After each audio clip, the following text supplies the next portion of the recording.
que ahora tanto se habla, ¿no? Hoy, por ejemplo, en la mañana veía un montón de mensajes donde decían feliz día de la mujer, feliz día, pero en verdad yo no diría esto, más que un feliz día, esto es un día de conmemoración, ¿no? De conmemoración, de lucha. Bueno, vamos a conversar con Cecibel Jiménez Cuentas, representante del Centro de la Mujer Peruana Flora Tristán, y con Rosa María Juárez Coveñas, de la Comisión de Damas Invidentes del Perú. Chicas, ¿cómo están? Muy buenos días, feliz día. ¿Cómo están? Buenos días. Bien, vamos con lo siguiente. Miren ustedes, aquí en este país, en los últimos años, como en el mundo en realidad, estamos con radicalismos de derecha, de izquierda, todo el mundo está tratando de posicionar su punto de vista de alguna manera, y a mí sí ya me ha llamado la atención que incluso sean hasta muy beligerantes para definir géneros, ¿ya? Entonces hay un congresista en el Parlamento, no me acuerdo cuál es su nombre, Muñante se apellida, ¿no? Y yo la verdad que no lo sigo mucho porque no considero que valga la ppena tomarnos el tiempo en cuanto a discutir cuáles son sus ideas, ¿no? Las respeto, pero no las comparto, que creo que eso es importante, ¿no? Pero ya me pareció demasiado el hecho de que él quiera definir qué cosa es una mujer y enseñarle a las mujeres a ser mujer.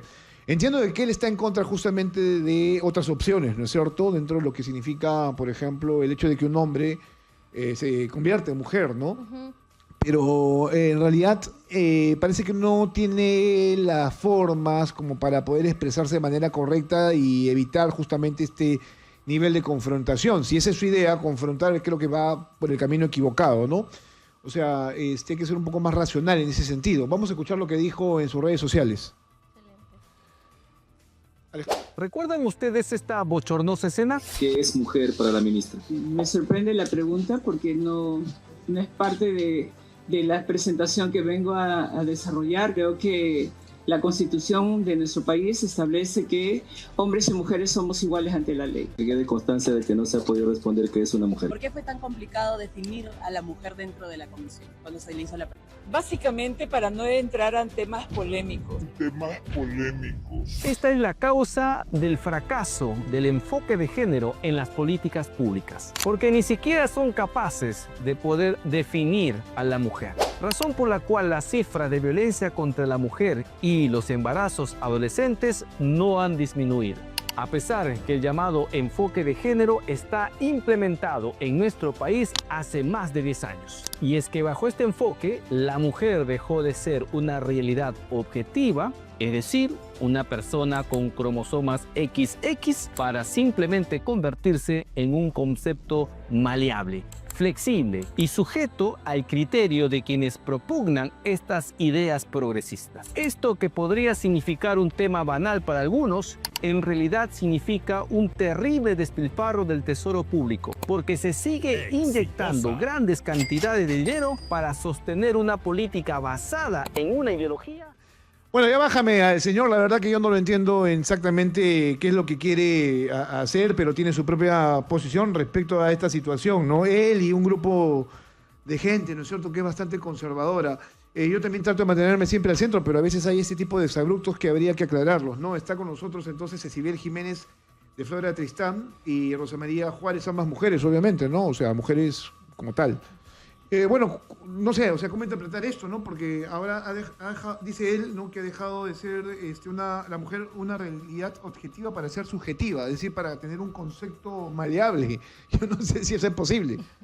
Sí, en realidad creo que Muñante y la gente que pertenece en realidad a toda esta tendencia conservadora y fundamentalista, ¿no?, viene atacando en realidad todo el avance que ha habido respecto a los derechos de las mujeres y bueno, también de las diversidades, ¿no?, poblaciones históricamente discriminadas, ¿no?, y violentadas. Uh-huh. Y no solamente tenemos quizás esta propuesta que lo que busca él, dice, ¿no?, es reconceptualizar el concepto de género, porque este concepto respondería a ciertas tendencias ideologizadas, ¿no? Él levanta en realidad el concepto de ideología de género para poder bajarse en realidad, ¿no?, una lucha histórica que ha sido justamente el incorporar el enfoque de género en las políticas públicas y la norma del país. Bien, permíteme. Hoy, por cierto, Día Internacional de la Mujer, estamos hablando de las brechas salariales y otros problemas que están enfrentando las mujeres, pero también en temas ideológicos hay toda una batalla, ¿no?, que se está dando a nivel político y social.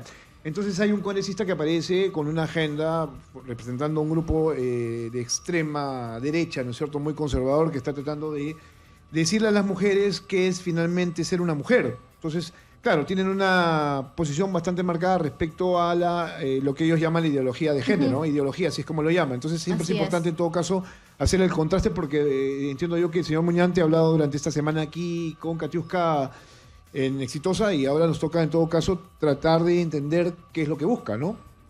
Sí, como comentábamos, ¿no? En realidad él responde a toda una tendencia conservadora y fundamentalista que lo que buscan es bajarse en realidad todos los avances que hemos tenido a lo largo de estos años en el marco de la lucha de los derechos de las mujeres y diversidades. O sea, no solamente tenemos este proyecto que él ha presentado ahora, que lo que quiere es reconceptualizar el concepto de género en nuestra Constitución, en otras normas, sino también han eliminado, por ejemplo, el lenguaje inclusivo, que lo que hacía era visibilizar, ¿no?, a hombres y mujeres. Últimamente Jáuregui ha presentado otro proyecto de ley que lo que busca también es prácticamente eliminar, ¿no?, el delito de feminicidio y cambiarlo, dice ella, utilizar otra vez el tema de reconceptualizarlo, ¿no?, como asesinato de pareja, invisibilizando en realidad la lucha histórica que hay detrás de estas propuestas. Entiendo yo de que están buscando también eliminar el Ministerio de la Mujer. Totalmente. Totalmente. ¿No? Y sobre todo que ahora tanto se habla, ¿no? Hoy, por ejemplo, en la mañana veía un montón de mensajes donde decían feliz día de la mujer, feliz día, pero en verdad yo no diría esto más que un feliz día, esto es un día de conmemoración, ¿no? De conmemoración, de lucha, todavía de conquistas, como que todavía estamos lejos de conquistar los derechos y los derechos forman parte de todo, para toda la sociedad, ¿no? Bueno, ¿quién más que tú para decirlo? Rosa María Juárez, es por cierto, de la Comisión de Damas Invidentes del Perú. Bueno, tú eres mujer, hay problemas, todavía no hay igualdad, ¿no es cierto? Para nada. Pero además, tú formas parte de un colectivo que también tiene problemas para tener oportunidades. Exacto. Nosotras somos del colectivo de las mujeres ciegas y con baja visión, pero siempre estamos en la lucha por la conquista de los derechos, ¿no? Como mujeres. Y ya el hecho de ser mujer formamos parte, ¿no?, de una violencia, de una estructura, vamos a decirlo, machista, ¿no? Y más aún una mujer con discapacidad sufre múltiples violencias, las violencias que existen hacia una mujer. ¿Cuáles son esas violencias que sufren, por ejemplo, ustedes? La discriminación, los estereotipos, las barreras actitudinales que existen hoy en día. Si una mujer le es difícil conseguir un empleo, que el empleo es un medio de vida, mucho más para una mujer con discapacidad, debido a estas barreras actitudinales, debido a estos estereotipos, ¿no? Que una mujer, por ser ciega o por ser usuaria en silla de ruedas, no puede desempeñarse como todas las personas con plena autonomía, ¿no? Eso es una primera barrera que condiciona su desarrollo. Exacto. Siempre, últimamente se habla mucho de los objetivos de desarrollo sostenible, hablamos de la agenda, del lema, ¿no?, que indica la Agenda 2030, el no dejar a nadie atrás, pero si no incluimos a las mujeres, en este caso las niñas, desde una educación igualitaria, desde una educación libre de barreras, pues no vamos a formar parte, va a ser bien difícil buscar un desarrollo sostenible en adelante, ¿no?, una resiliencia de la que tanto hoy en día estamos en búsqueda de ella, ¿no? Si no, estamos considerando a todos, estamos dejando atrás a muchas personas, a la gran mayoría, por no decir, ¿no? Y habla mucho del tema de vulnerabilidad. Sin embargo, la vulnerabilidad no es la persona, es más bien la actitud, el entorno que limita la participación a la persona, la condición de vida y esta pobreza que existe hoy en día.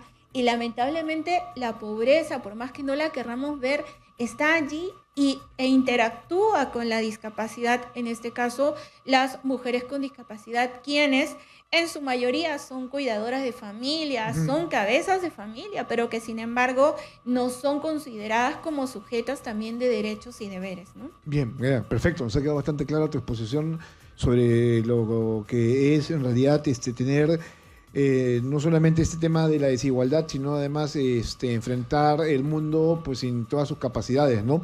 Sin embargo, esto no es para nada una traba, ¿no? Nosotros acá tenemos a Juan Pablo, que también es invidente, ¿no? Y trabaja perfectamente, ¿no? Y también se le exige como cualquiera, ¿no? No tenemos mayor problemas en ese sentido. Es la idea. La idea es la igualdad. Sí, claro. Ahora, Cecibel, ¿cuál es el contexto en el que se está desarrollando este día? O sea, aquí en el Perú, ¿cuáles son los principales problemas que ustedes tienen identificados?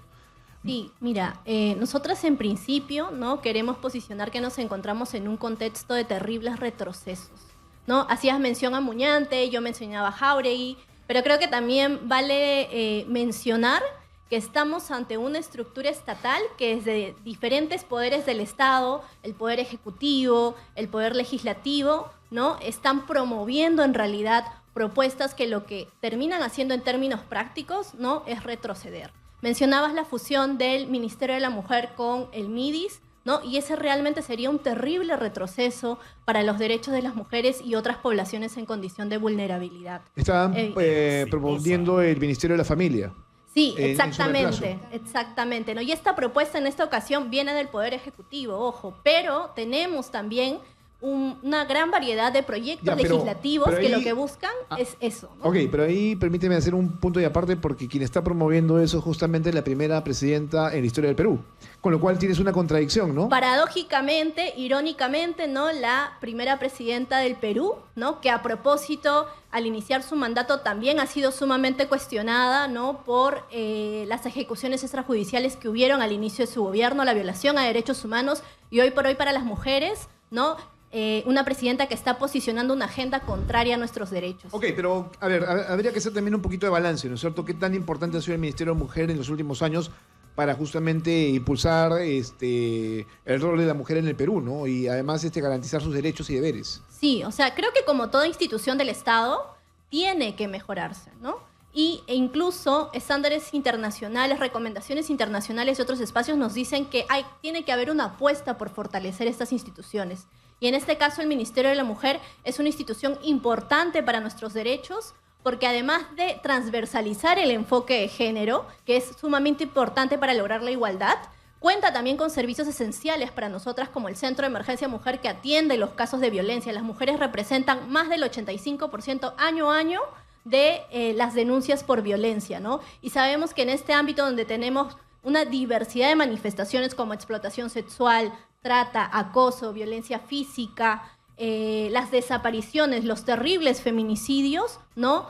El Ministerio de la Mujer termina siendo una institución clave a quienes nosotras tenemos que exigirle, ¿no?, que cumpla con sus funciones y que atienda justamente estos casos. Pero también habría que hacer un balance aquí con el Ministerio de la Mujer en cuanto a sus funciones, ¿no? ¿Cuánto ha venido desarrollándose? ¿Cuánto ha venido atendiendo los casos, los feminicidios, las desapariciones y tanta vulnerabilidad que existe hoy en día, ¿no? Ahora, más que aparezca o desaparezca, en verdad es todo un fortalecimiento allí de que se cumplan las funciones que existen y en verdad que estas funciones tengan criterios, ¿no? Criterios para realmente que, digamos, que se cumpla la función con criterios, ¿no? Ahora, tú, Rosa María, además, no solamente depende del Ministerio de la Mujer por ser ese tu género, sino además tienes al CONADIS que trabaja para tratar de ayudar justamente a esta población, ¿no es cierto? A mejorar su condición tanto de vida como laboral, entre otras cosas más. Exacto. Por eso decía, ¿no? Es importante que este sistema que existe ya con ciertas funciones o con gran mayoría de funciones en este caso para la población en condición o que viven con una situación de vulnerabilidad, es importante el fortalecimiento, crear más mecanismos donde realmente las funciones que están allí dentro del CONADIS, dentro de este ministerio, realmente tengan mecanismos de sostenibilidad, porque no hay, o sea, no se ve realmente. Yo diría, a veces me pongo a pensar cuánto afectaría si esto desaparece. Más bien se debería pensar en una seria reestructuración. Existe el CONADIS, sí, efectivamente, para, digamos, yo lo pongo entre comillas, ver el tema de la igualdad. Pero cuando hablamos de igualdad, no hablamos desde un asistencialismo, sino más bien desde una igualdad como sujetos de derechos, titulares de deberes, pero así, ¿no? De los mismos derechos que pedimos también las personas, pues todas podemos ser capaces de contribuir a un mejor desarrollo sostenible, ¿no? En búsqueda de tanta construcción que buscamos, pero que sin embargo no se está cumpliendo, no hay criterio, y si hay los pocos criterios que puedan haber, se esfuman y hay una regresión total. Ahora hemos atravesado una pandemia, pero todavía esa pandemia, si habíamos conquistado 10 años de derecho, hemos retrocedido 15 años de derechos. ¿En qué ha retrocedido? En todo. Por ejemplo, en todo. Ahora, es increíble la tasa de feminicidio, cómo está creciendo. Sí. Y yo te diría, hacen una estadística general, pero hasta ahora no se ve los datos desglosados de mujeres con discapacidad. Quienes quizá trabajamos en organizaciones de cerca con la población, podemos ver de cerca casos muy, muy lamentables, pero que lastimosamente no son contados, ¿no? Porque claro, la discapacidad les impide seguramente acercarse a la autoridad de alguna manera, ¿no? Es que si una mujer con discapacidad va a denunciar un tema de violencia, el operador de justicia lo primero que dice, te miran y te dicen, pero tú, o sea, si tú no ves quién te puede violentar, yo creo que te has equivocado. ¿Cómo es eso? Claro, o sea, no es creída el testimonio de la persona. Pero o de tendrías la que tener misma... otro tipo de reacción porque estás hablando de una persona que incluso tiene mayores problemas para poder defenderse. Exacto. No, eso viene no de la persona misma, sino más bien del estereotipo, de la actitud del operador de justicia. A eso me refiero, que estamos hablando, por ejemplo, el primer Exacto. operador de justicia ante un hecho de violencia es el policía. Exacto. Son las comisarías. Pero ven a una persona, a una mujer con discapacidad, no la atienden como debiera ser. Si a una mujer que no tiene discapacidad le dicen, no, regresa a tu casa, no atienden el caso hasta que ya pues pasa a mayores, ¿no? Ya pasa a ser a contabilizar una tasa de lo que es la mortandad, pues a una mujer con discapacidad más aún no hay criterios de accesibilidad, no hay ajustes, no toman en serio el testimonio. Yo recuerdo hace muchos años había un precedente de una mujer que estaba siendo amenazada, una compañera con discapacidad, le habían amenazado de qué forma le iban a hacer daño y todo lo descrito. Fue a poner su precedente a la comisaría. Bueno, digo yo precedente porque eso también le dijeron. No, esto no procede como denuncia porque no te han tocado, no te han hecho nada. Si te hacen algo, ahí recién vienes y procede como denuncia.